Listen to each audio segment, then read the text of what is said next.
Jesus, they quit following him because it was just too much. His demands to be a disciple were too great.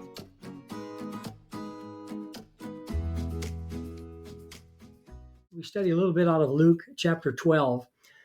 Luke chapter 12, it talks about thousands of people crowding in on Jesus. They're stepping on top of each other, trying to get close to him.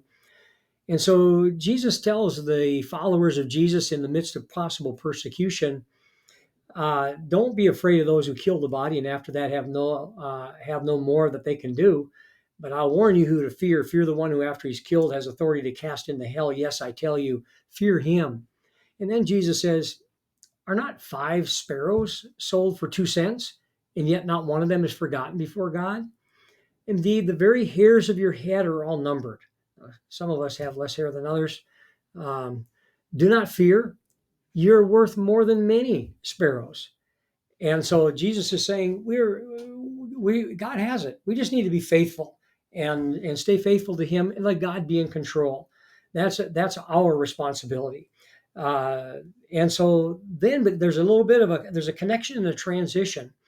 Let's read together verses 8 and 9.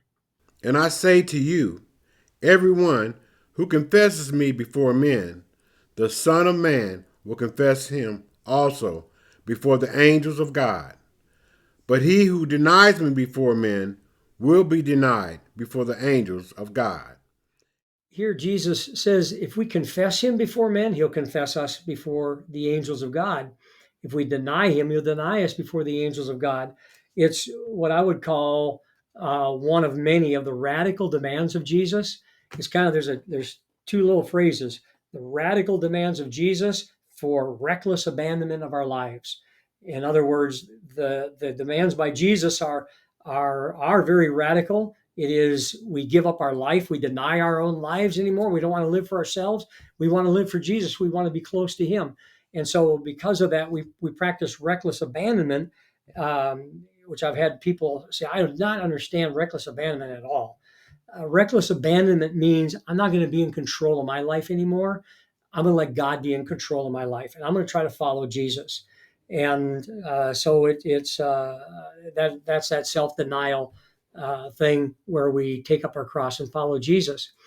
So when Jesus says everyone who confesses me before men, he's not just talking about the verbal confession from the neck up. It is a lifestyle that we are living, and that we don't confess Jesus just when it's easy, but that we're willing to be Christians even when it's difficult. You know, in John 6, Jesus feeds the multitudes and they want to make him become king because they like the idea that he's feeding them. And then he talks about the cost of discipleship. And it says in John chapter 6, verses 60 and following, that as a result of the teachings of Jesus, many of the disciples, so they're disciples. A disciple is a learner or a follower. And the disciples that were learning and following Jesus, they quit following him because it was just too much. His demands to be a disciple were too great. Not that we can earn salvation, but there's this surrender that has to take place. And so Jesus turns to the 12 and he says, you want to go away also? And Peter says to him in John 6, verse 68, Lord, to whom shall we go? You have words of eternal life. So they're plugged in, focused. They want to be close to Jesus no matter what the cost. And that's what a true confession of Jesus is that he makes radical demands because he deserves it, because of who he is and what he has done for us. And our response is reckless abandonment, where I say, I'm not living for Mike anymore. I'm going to live for Jesus. And along the way, I'm going to mess it up and I'm going to need forgiveness daily, but my heart's going to be in it. And I'm going to confess Jesus by the way I live, that it's true that I really truly do belong to him. I love to visit with you if you have questions about that. The radical demands and reckless abandonment, that's a tough one. And if you would like to visit, I want you to contact me and let's explore it to a greater degree. I pray you have a great day close to Jesus, the one who places these radical demands on us. He deserves that. And loving Jesus and being close to him, greatest thing in the world. Have a great day.